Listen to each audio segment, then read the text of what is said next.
This has Rams fans very concerned. A new article showing a projected 53-man roster has quite the shocking cut on that. And we're going to go over the entire projected roster here on this episode of Rams Digest. And welcome back, everybody, to another episode of Rams Digest. I'm your host, Joshua Finehirsh. And before we get into today's episode, make sure to hit that subscribe button and turn on that notification bell to all so you do not miss any daily new Rams Digest videos coming at you with all things Rams every single day.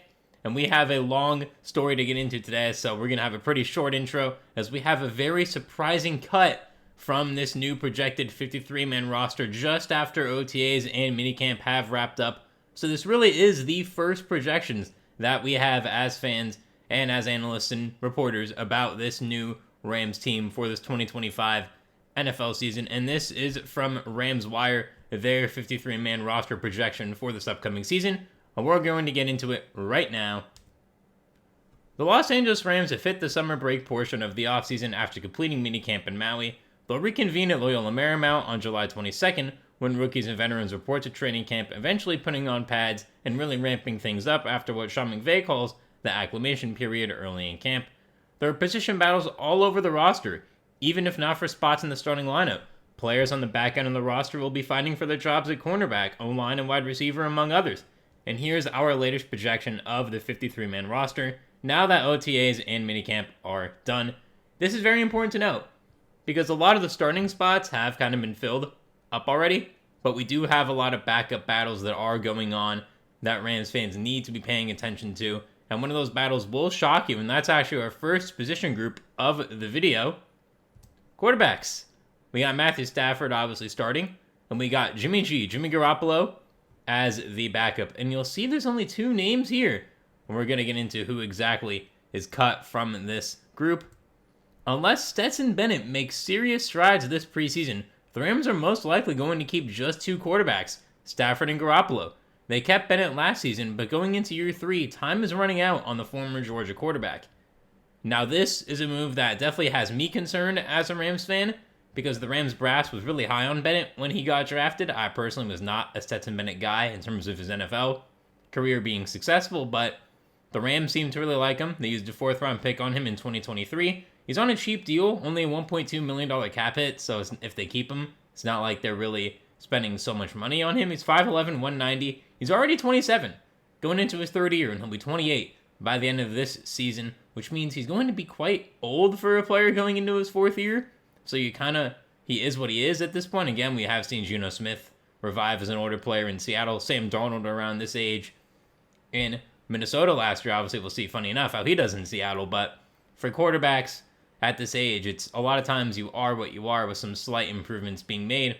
And as a Rams fan, I do ultimately disagree with cutting Stetson Bennett, mainly because that Stafford is getting up there in age. He is 37. He's had some injury concerns the last couple seasons. Last year, not as much, but the 2 years before, he definitely has. And you want to have someone in case Stafford goes down. You need someone there behind Garoppolo. If Bennett stays on the practice squad, I'd be okay with this. But if he doesn't, I'd be very concerned about the depth behind Matthew Stafford and Garoppolo in case of a quarterback injury, or even double quarterback injuries, which that is the worst possible scenario. But you always have to be prepared for that. We're going to knock on the wood on my desk here to make sure that doesn't happen. But I want to know down below in the comments right now, what do you think about this cut? Is Stetson Bennett good enough to be the 3rd-string quarterback for the Rams? Or do you believe the Rams only needed 2 quarterbacks? Now, me personally, I believe Bennett should be on the roster. But as this article goes on, you will see why I believe that he was cut.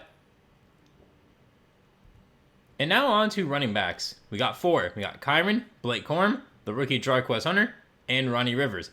Williams, Corum, and Hunter are all locks to make the team, which leaves Rivers, Cody Schrader, and Jordan Waters battling for likely one spot. It's even possible the Rams only keep 3 running backs initially, sneaking Rivers or another onto the practice squad. And the Rams have leaned so heavy on Kyren Williams, they may not need 4 total active backs on the roster. Now, to me, the top 3, as this says, locked. Williams, Blake Corum, Jarquez Hunter, locks to be on the roster. I think all 3 of them are going to see time in the backfield. All 3 of them can provide value to this Rams offense this upcoming season. And for the 4th guy, if they want to keep a 4th, I'm personally okay with either 3 or 4. I think 3 is enough, but if they want to keep 4, would not be opposed to it. And I would go Ronnie Rivers as well over a guy like Cody Schrader, just because Ronnie Rivers was on the team last year. He knows the offense, and worst comes to worst, he's on the practice squad. That's cool. Practice squad, you want guys who you can be like, if there's an injury, they could step in if asked to and play meaningful snaps for you, and maybe you see a future with them on your team in the next year as well. You want to keep those guys around, keep them growing, keep them happy, to really have them be able to potentially be a nice part of your team. And now we got the wide receiver group. We got Puka Nacua, Devontae Adams, Tutu Atwell, Jordan Whittington, Xavier Smith, and Kenoda Mumpfield as these 6 wide receivers here that the Rams decided to keep. The only other wide receiver who might secure a spot on the final roster is Britton Covey, but only for his special teams value. He and Smith could be battling for one spot, though it's possible the Rams will keep both return specialists on the roster to start the year. The top 4 wide receivers are locked, and Mumpfield should offer enough promise as a 7th round pick to make the team. It's hard to see any of the top undrafted rookies sticking around in what's a fairly deep group. Again, on this channel, if you've been watching, you know that I'm a Mario Williams fan. I do believe he does deserve a shot. But again, a guy like Covey, I would see why has more value than a guy like Mario Williams, just because he does have that return specialist ability. We've seen him do it in Philly. He led the league in return yards in 2023. He had an off and injury-prone season last year, and he wasn't even a big part of their Super Bowl run, but he has that experience kick returning in the playoffs, which is good. So does Xavier Smith. But I don't see either of these guys being a key receiver part of the offense. It would be mainly as return specialists, so that's why I believe Marvin Williams has more to offer as an overall receiver, but I understand why. And I do think Williams should get a spot on the practice squad. I don't think there's really a point in keeping a return specialist on the practice squad right there as well. And now we got to go on to tight ends. We got Tyler Higbee, Terrence Ferguson, Colby Parkinson, and Davis Allen as tight ends. The Rams are set at tight end, and the top 4 are pretty comfortably ahead of any other player at the position, I agree. However, it remains to be seen if the Rams will keep 3 or 4 tight ends, which puts some pressure on Parkinson and Allen. With Sean McVay and Les Snead hinting at running more 12 personnel, 2 tight ends, as have both Josh and I, it's possible the Rams will want to stay flush with depth at this position in case of injury. That should give Parkinson and Allen some more job security. And this is one of the areas where I do think cutting Stetson Bennett does make a little bit of sense. If they do want to keep 4 tight ends, that is an extra roster spot that Stetson Bennett would be taking up if the Rams did decide to keep him around instead of another tight end. With the 12 personnel, if they do want to run more of that, and McVay is really going to lean into that this year with Higbee and Ferguson being the 2 main guys, I do agree with keeping 4 if that's the case. If they're going to be running 50% or so, 12 personnel, seems even a little too high, maybe 40-ish% of the playbook is going to be 12 personnel, keeping those 4 tight ends makes a lot more sense compared to if you're only going to be keeping a certain amount of tight ends, like if you're not going to be running as much 2 tight end splits, the 12 personnel, or anything like that at all. And let me know right now, do you think cutting Stetson Bennett and keeping an extra tight end is the right move for the offense? If Bennett's cut to run 12 personnel more, I think that makes sense, but if not, I don't really see the point in cutting Bennett if you're only going to be keeping 3 tight ends on the roster. And now we got to get to the offensive line, a very key part of this group. As you can see, we got 10 names here on the O-line.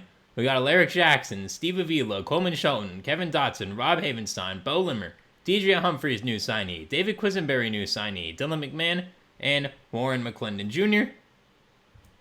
There's a lot to be sorted out on the offensive line. When healthy, the 5 starters are all but set. However, there are questions about Jackson's health due to the blood clots he's currently dealing with, and with so much uncertainty at left tackle, the Rams may have to keep Humphries and Quisenberry as insurance. Limmer can be the backup at either guard spot, with McMahon backing up Shelton at center. Limmer can also play center, of course, though I do believe he fits better at guard. This projection also leads out Dustin Dedich and KT Leviston, but both, or one of them, could fight their way onto the roster with a strong training camp. Yeah, I agree. I don't think losing either Dedich or Leviston is too big of a deal, especially if they do decide that they need to keep a guy like Humphries and Quisenberry with Jackson's blood clots over there at left tackle, which we do not have any updates on as of right now as to whether what his availability is for this upcoming season, or if those blood clots have any impact on his availability whatsoever. as I've been checking every day. Josh has been checking every day. I'm sure all Rams fans are checking every day right now. And this is also another reason why I believe that Bennett could be getting cut, is because if Jackson is unavailable for, let's say, the first half of the season, that has not been confirmed, that's just a hypothetical, that if that is the case, it is going to be important to keep both left tackles, Humphries and Quisenberry, as insurance. But if he's going to be available maybe week 3, week 4, you may not need both of those backup left tackles. So it is going to be interesting. If Jackson is very hurt to start the year, or he can't even play at all, I do agree that cutting Bennett to keep an extra O-lineman would be the right move. But if Jackson's healthy, I don't see the point either in cutting Stetson Bennett for this reason. And comment down below right now, what do you think about Bennett being cut to keep an extra offensive lineman? And again, the only ways I think Bennett should be cut is if they keep an extra tight end and an extra O-lineman. If they only keep one or the other, or they don't keep any extras at all, I do not believe it is worth cutting him at all. And at the defensive line position, we got 6 players here. We got Kobe Turner, Poona Ford, Braden Fisk, Tyler Davis, Ty Hamilton, and Larrell Murchison. Yeah, those are definitely all the players that I would expect to be on there as well for this defensive line, as we got to get into the explanation as to why these are the 6 players rather than 4 that are going to be staying on the D-line. The defensive line is relatively deep and flush with talent, with all 6 of the players listed above having the potential to play meaningful snaps in 2025. Deshaun Johnson just missed the cut in this projection, and it also wouldn't be a surprise if an undrafted rookie like Bill Norton makes the 53-man roster. I do like Bill Norton a little bit better than Deshaun Johnson. Deshaun Johnson hasn't really gotten that much playing time as a Ram, and Bill Norton, he's that big run stuffer out of Texas, who I do believe has the potential to make the roster over a guy like Johnson. And now we got to get to outside linebacker. We got Jared Verse, Byron Young, the rookie Josiah Stewart, Nick Hampton, and Brennan Jackson. Not really many surprises there. It's hard to imagine any of these 5 players being left off of the roster, especially considering the lack of bodies the Rams have behind them. The only other edge rusher who isn't an undrafted rookie is Keir Thomas. Josh Percy is an undrafted free agent to watch this summer, but in all likelihood, these 5 pass rushers will be the ones the Rams roll with at the start of the season.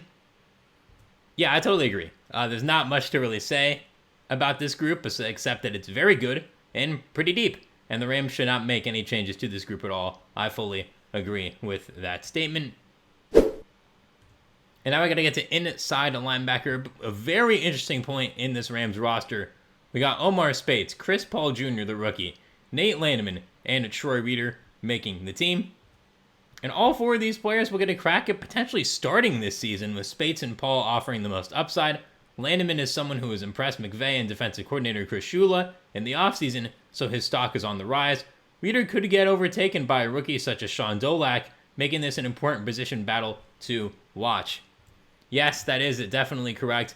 A lot of you in the comments are big on Sean Dolak, and so am I. You really kind of put me on to Sean Dolak. I was not really familiar with his game, but now I am, and yeah, I like what I see over Troy Reeder. I think the top 3 are set. Speights, Landman, and Chris Paul Jr., whatever order you want that to be in.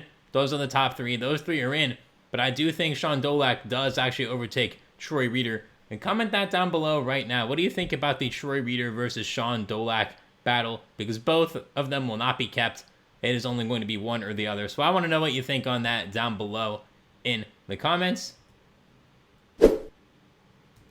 And now we got to get to the cornerback room, another hot topic room of this Rams team. We got 5 of them to go over. We got Darius Williams, Akella Witherspoon, Kobe Durant, Emmanuel Forbes, and Josh Wallace. And cornerback is wide open after the top 3 guys. Forbes has had a good offseason, drawing compliments from McVay and Shula, while Wallace showed promises as an undrafted rookie in 2024. Sean Jolly is a veteran in the slot, and Charles Woods is another young player to keep an eye on, as is Cam Lampkin. And then there's the Darion Kendrick piece of the puzzle, who the Rams cut and re-signed in what was strictly a financial move to save some money. He could make the team after missing last year with the torn ACL, but it won't be easy. Again, I'm going to show you the 5 again real quick. We got Williams, Witherspoon, Durant, Forbes, and Wallace. Again, the only other one that I can see making the team is Darion Kendrick or Sean Jolly, because they do know the system from being there before. I believe it's going to be tougher for a new guy to break in above those 2. And also, this does not account for the Rams acquiring Ramsey by either a trade or a signing. So that is also something to keep in mind as whether the Rams grab Ramsey or not, how that room is going to potentially look heading into this year. But I do believe those 5 can make it. I would put a guy like Kendrick potentially over Emmanuel Forbes. I know Forbes has been playing really well in the offseason, but I'm going to need to see it in preseason before I make that final distinction. And comment that down below as well. Emmanuel Forbes, Darion Kendrick, or Sean Jolly? Let me know. And at safety, we got Cam Curl, Quentin Lake, Cameron Kitchens, and Jalen McCullough. Whether you want to put Lake with the corners or safeties, he's obviously going to be on the team. Curl and Kitchens will be too, most likely as the strong safeties. McCullough was awesome as a rookie last year, but he'll face some competition from the likes of Malik Dixon-Williams and Nate Vacarel. This is a promising young position group with the chance to make a lot of plays. Yes, it definitely is, although I do agree that it should be those top 4. I think those top 4 are the clear best 4 safeties the Rams have, and they need to stick with that group heading into next season. And now last but not least, we do need to talk about the special teams. You know, in the words of Sketch, you got special teams, special plays, special players, and that's exactly what the Rams have here in this special teams unit. We got Joshua Carty as the kicker, Ethan Evans as the punter, and long snapper Alex Ward. No changes here. It'll be Carty, Evans, and Ward to start the season, barring any injury. We knock on wood that doesn't happen. And the Rams don't have any backups at those positions as of now, which again, they don't really need. And that is it for this episode of Rams Digest. Thank you very much for watching. Leave a comment down below right now what you think about Stetson Bennett's chances of being cut, what he has to do to prove it. I disagree with it. I do believe the Rams need to keep 3 quarterbacks on the roster, unless if they're going to be keeping on 4 tight ends and 10 O-linemen. If they're only going to keep 4 and 9, or 3 and 9, or 9 and 4, we don't necessarily have to cut Stetson Bennett. So comment that down below what you think about that. What do you think about the cornerback room as well? Who do you think gets that last spot? Emmanuel Forbes, Sean Jolly, or Darion Kendrick? As well as that final receiver spot, I love Samario Williams, but I know that he has an uphill battle to make this roster. So let me know down below in the comments. Like this video if you haven't already for some breaking news. And the road to training camp begins now. Make sure to hit that subscribe button, hit that bell, turn your notifications to all so you do not miss any daily new Rams Digest videos coming at you, covering all things Rams. I've been your host, Joshua Finehirsh. I hope you enjoyed this episode of Rams Digest. I'll see you soon for another one, and have a great rest of your day.